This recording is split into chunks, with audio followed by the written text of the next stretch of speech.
மாவட்டம் வீரபாண்டி சட்டமன்ற தொகுதியில் அதிமுக பொதுச் செயலாளர் எடப்பாடி பழனிசாமி பரப்புரை செய்து வருகிறார். நேரடி காட்சிகளை பார்க்கலாம். இந்த நேரத்தில் சென்னை மாநகரத்துடைய மத்திய பகுதியிலே காற்பந்தயம் நடத்துகிறார் துணை முதலமைச்சர் திரு உதயநிதி ஸ்டாலின்.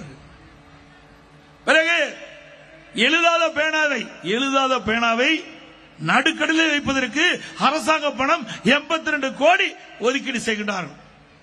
எழுதாத பேனால எங்க வச்சா என்ன? எழுதுற பேனாவை நம்முடைய மாணவர்களுக்கு கொடுக்கல.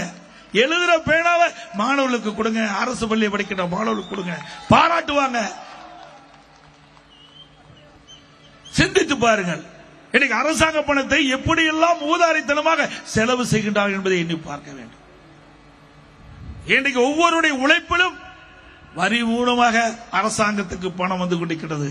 அந்த பணத்தை எப்படியெல்லாம் இந்த அரசாங்கம் ஊதாரி செலவை செய்து கொண்டிருக்கிறது. அண்மையிலே எனக்கு கிடைத்த தகவல், சுயநிதி குழு அது எவ்வாறு செயல்படுகிறது என்பதற்கு ஆய்வு செய்வதற்காக 44 கோடி ஒதுக்கி இருக்கிறாங்க. இன்னும் 2 மாசம் அந்த பணத்தை ஆட்டை போடுவதற்கு, அதை கொள்ளையடிப்பதற்கு 44 கோடி இன்றைக்கு இந்த சுயநிதி குழுவை ஆய்வு செய்வதற்காக போட்டிருக்காங்க. நீங்க ஆய்வு செய்யணும்னா ஒரு ஆண்டுக்கு முன்பு ஆய்வு செஞ்சிருந்தா பரவாயில்ல. ஆனா தேர்தலுக்கு 2 மாதம் தான் இருக்குது. இப்போது அதுக்கு நிதி ஒதுக்கி இருக்கிறீங்க. இந்த நிதியை இவர்கள் சுருட்டுவதற்காகத்தான் இந்த ஆய்வு என்ற போர்வையிலே இன்றைக்கு இந்த நிதியை ஒதுக்கி இருக்கிறாங்க. எல்லாம் அதிமுக ஆட்சிக்கு வந்த பிறகு தோண்டி எடுத்து சட்டப்பூர்வமாக நடவடிக்கை எடுக்கப்படும். இன்றைக்கு ஸ்டாலின் பேசுகிறார், அதிமுகவிலே கூட்டணி இல்லை என்று. திரு ஸ்டாலின் அவர்களை பொறுத்திருங்கள், அதிமுக எப்படி கூட்டணி அமையும் என்பதை பொறுத்திருங்கள். என்ன எடப்பாடி பழனிசாமி அவர்கள் கிராமத்தில் இருந்து வந்தவர் என்று நினைத்துக் கொண்டிருக்கின்றார். திரு ஸ்டாலின் அவர்களே, அனைத்து இந்திய அண்ணா திராவிட முன்னேற்ற கழக தலைமையிலே வலுவான கூட்டணி அமையும். பெரும் 234 சட்டமன்ற தொகுதியிலே பெரும்பான்மை இடங்களிலே அதிமுக வென்று, அதிமுக கூட்டணி வென்று ஆட்சி அமைக்கும்.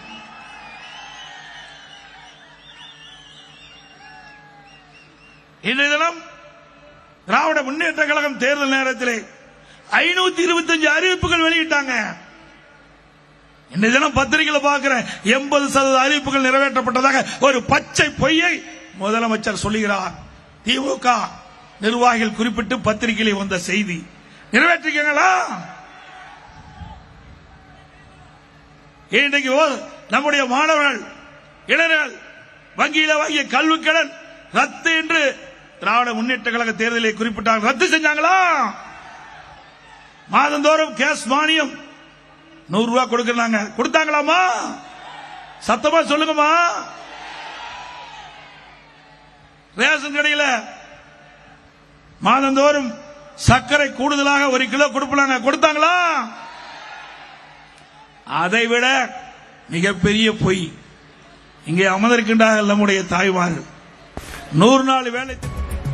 சேலத்தில் நடைபெற்று வரும் பரப்புரை கூட்டத்தில் எடப்பாடி பழனிசாமி பேசி வரும் நேரடி காட்சிகளை பார்த்தோம். விவரங்களை பின்னர் வரும் செய்திகளில் பார்க்கலாம்.